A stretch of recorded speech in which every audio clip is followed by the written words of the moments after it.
ವಿಧಾನಸಭೆ ಸದನದಲ್ಲಿ ಸಂಧೀವನ ಕಿಚ್ಚು ಎದ್ದಿದೆ. ಸದನದಲ್ಲಿ ಮೊಳಗಿತು ಈಗ ಸಂಧೀವನ ಸತ್ತು. ಏನಿದು ಹಾಗಾದರೆ? ಹಳೆಯ ಕಾಲದ ಒಂದು ಮಧುಬನ ಅನ್ನುವಂತಹ ಪ್ರಶ್ನೆ ಇದೆ.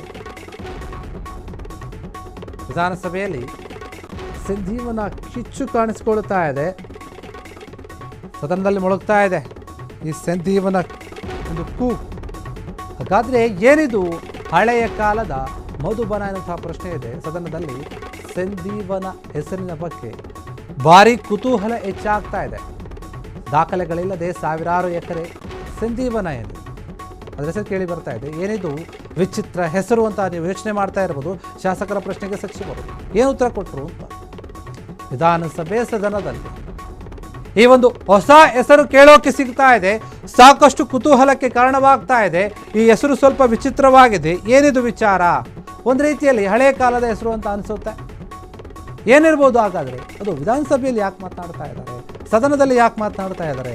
ಏನು ಚರ್ಚೆ ಆಗ್ತಾ ಇದೆ ಇಲ್ಲಿ? ದಾಖಲೆಗಳೇ ಇಲ್ಲದೆ ಸಾವಿರಾರು ಎಕರೆ ಸಂಧೀವನ ಅಂತ ಹೇಳ್ತಾ ಇದ್ದಾರೆ. ಏನೇ ಸಂಧೀವನ ಅಂತಂದರೆ ಅದ್ರ ಬಗ್ಗೆ ಪ್ರಶ್ನೆ ಇದೆ. ಸ್ವಲ್ಪ ವಿಚಿತ್ರವಾದಂಥ ಹೆಸರು. ಇದ್ರ ಬಗ್ಗೆ ಪ್ರಶ್ನೆ ಮೂಡ್ತಾ ಇದೆ ಸದನದಲ್ಲಿ. ಏನು ಎತ್ತ ಅಂತ ಯಾರಿಗೂ ಕೂಡ ಗೊತ್ತಾಗ್ತಾ ಇಲ್ಲ. ಭಾರಿ ಚರ್ಚೆ ಆಗ್ತಾ ಇದೆ ಈ ಒಂದು ವಿಚಾರ. ಈ ಒಂದು ಹೆಸರೇ ಸ್ವಲ್ಪ ವಿಚಿತ್ರವಾಗಿರೋದ್ರಿಂದ ಯೋಚನೆ ಮಾಡ್ತಾ ಇದ್ದಾರೆ ಕೆಲವರು. ಏನಿರ್ಬೋದು ಏನಿಲ್ಲ, ದಾಖಲೆಗಳೇ ಇಲ್ಲ ಅಂತ ಹೇಳ್ತಾ ಇದ್ದಾರೆ. ಸಾವಿರಾರು ಎಕರೆ ಜಾಗ ಅಂತ ಹೇಳ್ತಾ ಇದ್ದಾರೆ. ಅದೇನು ಅಂತ ಸದನದಲ್ಲಿ ಮಾತುಕತೆ ನಡೆದಿದೆ. ಒಂದು ನಿಮಿಷ ಉತ್ತರ ಕೊಡುವಾಗ ಸಚಿವರು ನಮಗೆ ಈ ಸಂಧೀವನ ಅಂತ ಫಸ್ಟ್ ಟೈಮ್ ನಾನು ಕೇಳ್ತಾ ಇರೋದು. ಈ ಸಂಧೀವನದ ಕನ್ಸೆಪ್ಟ್ ಏನು, ಏನು ಉದ್ದೇಶ, ಅವರು ತಾಲೂಕಲ್ಲಿದೆ ಅಂತ ಸ್ವಲ್ಪ ಅದಕ್ಕೂ ವಿವರಣೆ ಕೊಡಿ. ಅಧ್ಯಕ್ಷರೇ, ಒಂದ್ ನಿಮಿಷ. ಇದು ಈ ಸಂಧೀವನ ಯಾವ ಖಾತೆಯಲ್ಲಿತ್ತು ಇದುವರೆಗೂ? ಅಬ್ಕಾರಿ ಖಾತೆಯಲ್ಲಿತ್ತು ಅದು. ಆ ಜಾಗ ಅಬ್ಕಾರಿ ಖಾತೆಗೆ ಸೇರಿತ್ತೋ ರೆವಿನ್ಯೂ ಜಾಗಕ್ಕೆ ಸೇರಿತ್ತೋ ಅಂತ ಹೇಳಿ ಅದನ್ನು ಸ್ಪಷ್ಟಪಡಿಸುವಂತದ್ದು ಅವಶ್ಯಕತೆ ಇದೆ. ಸಂಧೀವನ ಅಂತ ಹೇಳಿ ಸೇರಿಸಿದ್ರೆ ಯಾಕೆ ಸಂಧಿಯಲ್ಲಿ ತೆಗಿತಿದ್ರು ಮಾಡೋದು ಪ್ರಶ್ನೋತ್ತರ ಅಲ್ಲ, ಇದಕ್ಕೆ ಸಂಶೋಧನೆ ಮಾಡೋ ಒಂದು ದಿವಸ. ಮಾನ್ಯ ಅಧ್ಯಕ್ಷರೇ, ಪ್ರಶ್ನೋತ್ತರ ಕೊಡಿ. ಈಗ ಮೊದಲು ಅವ್ರಿಗೆ ಉತ್ತರ ಕೊಟ್ಬಿಡ್ತೇನೆ.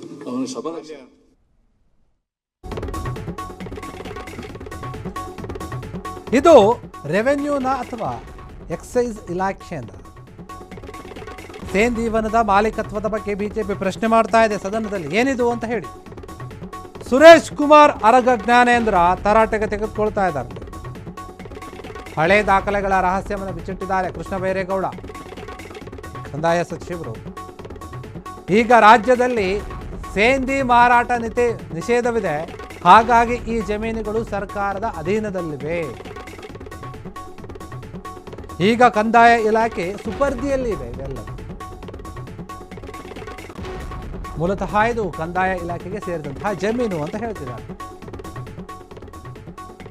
ಈಚಲು ಮರಗಳ ರಕ್ಷಣೆಗಾಗಿ ಇದನ್ನು ಮಾಡಲಾಗಿತ್ತು. ಈ ಹಿಂದೆ ಇದನ್ನು ಅಬಕಾರಿ ಇಲಾಖೆ ಸುಪರ್ದಿಗೆ ವಹಿಸಲಾಗಿತ್ತು ಕೂಡ.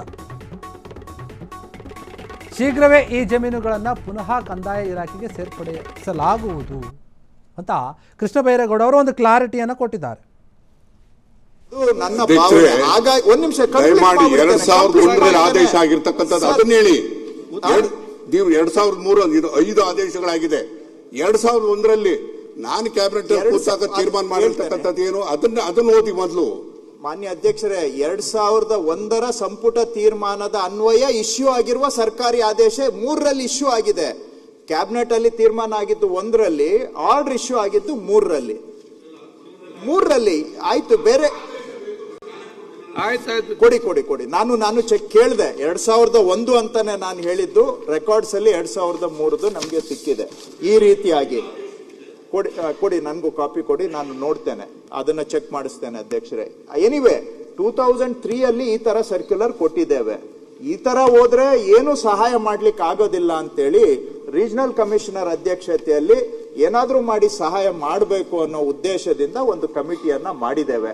ಇದನ್ನ 2001 ಎಲ್ಲ ತಗೊಂಡು ಸ್ವಲ್ಪ ಸರಳೀಕರಣ ಮಾಡಿ ಸಹಾಯ ಆಗೋ ರೀತಿಯಲ್ಲಿ ತೀರ್ಮಾನ ಮಾಡಬೇಕು ಅನ್ನೋದು ನಮ್ಮ ಉದ್ದೇಶ.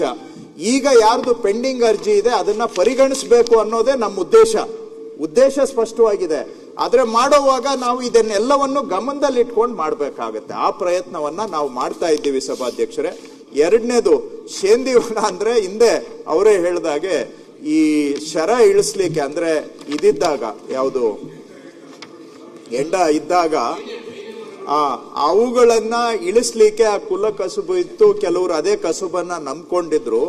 ಅದಕ್ಕೋಸ್ಕರ ಸ್ವಲ್ಪ ಪ್ರದೇಶವನ್ನ ಕಾದಿರಿಸಿ ಅಲ್ಲಿ ಈಚಲು ಮರ, ಈಚಲು ಶೇಂದಿವನ ಅಥವಾ ಈಚಲು ವನ ಅಂತ 2 ಪದ ಬಳಕೆ ಮಾಡ್ತಾರೆ. ಅಲ್ಲಿ ಅವರು ಬೆಳಿಗ್ಗೆ ಅದೇ ಗೊತ್ತಲ್ಲ, ರಾತ್ರಿ ಕಟ್ಟಿ ಬೆಳಿಗ್ಗೆ ಶೇಂದಿ ಇಳಿಸುವಂತಹದ್ದು, ಅದನ್ನ ಮಾರಿ ಜೀವನ ಮಾಡ್ಕೊಡ್ಲಿಕ್ಕೆ ಅಂತ ಕಾದಿರಿಸಿದ್ರು. ಆದ್ರೆ ಆ ವೃತ್ತಿ ನಾವು ಬ್ಯಾನು ಮಾಡಿದ್ದೇವೆ, ಆ ವೃತ್ತಿನೂ ಹೊರಟೋಯ್ತು. ಹೋದ್ಮೇಲೆ ಇವೆಲ್ಲ ಸಾಗುವಳಿ ಮಾಡ್ಕೊಂಡ್ಬಿಟ್ಟಿದ್ದಾರೆ ಕೆಲವು ಕಡೆ ಎಲ್ಲ. ಇದನ್ನ ಬೇರೆ ಪಬ್ಲಿಕ್ ಪರ್ಪಸಸ್ಗೂ ನಾವು ಕೊಟ್ಬಿಟ್ಟಿದ್ದೇವೆ. ಸೊ ಇದು ಶೇಂದಿವನದ ಮೂಲ ಹಿನ್ನೆಲೆ. ಅದು ಹಿಂದೆ ಕಂದಾಯ ಜಮೀನ್ ಆಗಿದ್ರೂ ಕೂಡ ಇದನ್ನ ಅಬ್ಕಾರಿ ಇಲಾಖೆ ಸುಪರ್ದಿಗೆ ವಹಿಸಲಾಗಿತ್ತು. ಅದನ್ನ ವಾಪಸ್ಸು ಸರ್ಕಾರಕ್ಕೆ ತೆಗೆದುಕೊಳ್ಳುವಂತ ಅಂದ್ರೆ ಕಂದಾಯ ಇಲಾಖೆಗೆ ತೆಗೆದುಕೊಳ್ಳುವಂತ ತೀರ್ಮಾನನೂ ಕೂಡ ಹಿಂದೆ ಆಗಿದೆ. ಸೊ ಇಷ್ಟು ತಮ್ಮ ಕೇಳಿದ ಪ್ರಶ್ನೆಗಳಿಗೆ. ಆದ್ರೆ ನಾನು 2001 ತೆಗೆಸಿ ನೋಡ್ತೇನೆ. ನನ್ನ ಹತ್ರ ಇರೋದು 2003 ಗವರ್ಮೆಂಟ್ ಆರ್ಡರ್ ಸಿಕ್ಕಿದೆ. ಒಂದನ್ನು ತಗೊಳ್ತೇನೆ. ಸಹಾಯ ಮಾಡಬೇಕು ಅನ್ನೋದೇ ನಮ್ಮ ಉದ್ದೇಶ. ಪ್ರಯತ್ನ ಮಾಡ್ತಾ ಇದ್ದೀವಿ ಅಧ್ಯಕ್ಷ. ಈ ಸೇಂದಿವನದ ಬಗ್ಗೆ ಕೃಷ್ಣ ಬೈರೇಗೌಡ ಅವರು ಒಂದು ಕ್ಲಾರಿಟಿಯನ್ನು ಕೊಟ್ಬಿಟ್ರು. ಏನಿದು ಸೇಂದಿವನ, ಏನು ಆ ಭೂಮಿ, ಆ ಜಮೀನು, ಅದ್ರ ಬಗ್ಗೆ ಒಂದು ಕ್ಲಾರಿಟಿ ಕೊಟ್ಟಿದ್ದಾರೆ. ಯಾಕಂದರೆ ನೋಡಿ, ರಾಜ್ಯದಲ್ಲಿ ಈಗ ಸದ್ಯಕ್ಕೆ ಸೇಂದಿ ಏನಿದೆ ಅದರ ಮಾರಾಟವನ್ನು ನಿಷೇಧ ಮಾಡಿದೆ ಸರ್ಕಾರ. ಅದೇಗಿಲ್ಲ, ಅದಕ್ಕೆ ಸಂಬಂಧಪಟ್ಟಾಗ ಏನು ಜಮೀನನ್ನು ಕೊಟ್ಟಿದ್ರು, ಆ ಸೇಂದಿಯನ್ನು ತಯಾರು ಮಾಡೋಕ್ಕೆ ಈಚಲು ಮರಗಳು ಏನಿರ್ತಿತ್ತಲ್ಲ, ಆ ಮರವನ್ನು ಬೆಳೆಸಿದಂತಹ ಜಾಗ ಅದೀಗ ಸರ್ಕಾರದ ಅಧೀನದಲ್ಲಿದೆ. ಎಲ್ಲವೂ ಕೂಡ ಕಂದಾಯ ಇಲಾಖೆಯ ಸುಪರ್ದಿಯಲ್ಲಿತ್ತು ಈ ಹಿಂದೆ. ಆ ನಂತರ ಅಬಕಾರಿ ಇಲಾಖೆಗೆ ಸೇರಿತು. ಈಗ ಮತ್ತೆ ಕಂದಾಯ ಇಲಾಖೆಗೆ ಬರ್ತಾ ಇದೆ, ಅದನ್ನು ಸೇರಿಸ್ಕೊಳ್ತಾ ಇದ್ದಾರೆ. ಮೊದಲು ಕೂಡ ಕಂದಾಯ ಇಲಾಖೆಗೆ ಸೇರಿತ್ತು, ಆ ನಂತರ ಅಬಕಾರಿ ಇಲಾಖೆ, ಈಗ ಮತ್ತೆ ಕಂದಾಯ ಇಲಾಖೆ ಸೇರಿಸ್ಕೊಳ್ಳೋಕ್ಕೆ ಪ್ಲ್ಯಾನ್ ಮಾಡ್ತಾ ಇದ್ದಾರೆ. ಈಚಲು ಮರಗಳ ರಕ್ಷಣೆಗಾಗಿ ಇದನ್ನು ಮಾಡಿದರು, ಹಿಂದೆ ಸರ್ಕಾರ ಜಾರಿಗೆ ತಂದಿತ್ತು. ಆ ನಂತರ ದಿನಗಳಿತ ಏನಾಗುತ್ತೆ, ವರ್ಷದಿಂದ ವರ್ಷಕ್ಕೆ ಇದರ ಒಂದು ಮಾರಾಟವನ್ನು ನಿಷೇಧ ಮಾಡೋದ್ರಿಂದ ಆ ಭೂಮಿ ಎಲ್ಲವೂ ಕೂಡ ಮತ್ತೆ ಸರ್ಕಾರಕ್ಕೆ ಸೇರಿದಂತಾಗುತ್ತೆ. ಹೀಗಾಗಿ ಸರ್ಕಾರ ಈ ಒಂದು ಜಮೀನಿನ ವಿಚಾರದಲ್ಲಿ ಒಂದು ನಿರ್ಧಾರವನ್ನು ತಗೋತಾ ಇದೆ. ಶೀಘ್ರದಲ್ಲೇ ಈ ಜಮೀನುಗಳೇನಿದೆ ಪುನಃ ಇವೆಲ್ಲವೂ ಕೂಡ ಕಂದಾಯ ಇಲಾಖೆಗೆ ಸೇರಿಸಿಕೊಳ್ಳುತ್ತೀವಿ ಅಂತ ಹೇಳ್ತಾ ಇದ್ದಾರೆ. ಸಾರ್ವಜನಿಕರ ಒಂದು ಉದ್ದೇಶಕ್ಕೆ ಅಥವಾ ಭೂಹೀನರಿಗೆ ಕೊಡಬೇಕಲ್ವ ಜಾಗವನ್ನು, ಅದಕ್ಕೆ ಉಪಯೋಗ ಮಾಡ್ತಾರೆ ಇದನ್ನು. ಈ ಬಗ್ಗೆ ಸರ್ಕಾರ ಚಿಂತನೆಯನ್ನು ನಡೆಸ್ತಾ ಇದೆ. ವಿಧಾನಸಭೆಯಲ್ಲಿ ಕಂದಾಯ ಸಚಿವ ಕೃಷ್ಣ ಬೈರೇಗೌಡ ಇದ್ರ ಬಗ್ಗೆ ಮಾತನಾಡಿ ಎಲ್ಲರಿಗೂ ಕೂಡ ಒಂದು ಕ್ಲಾರಿಟಿಯನ್ನು ಕೊಡ್ತಾರೆ. ಮುಂದಿನ ದಿನಗಳಲ್ಲಿ ಇದಕ್ಕೆ ಸಂಬಂಧಪಟ್ಟ ಹಾಗೆ ನಾವು ಒಂದು ನಿರ್ಧಾರವನ್ನು ತಗೋತೀವಿ ಅಂತ ಹೇಳಿದ್ದಾರೆ. ಕ್ಷಣ ಕ್ಷಣದ ಸುದ್ದಿಗಳಿಗಾಗಿ ಫ್ರೀಡಂ ಟಿವಿ ಸಬ್ಸ್ಕ್ರೈಬ್ ಮಾಡಿ, ಲೈಕ್ ಮಾಡಿ ಹಾಗೂ ಫಾಲೋ ಮಾಡಿ.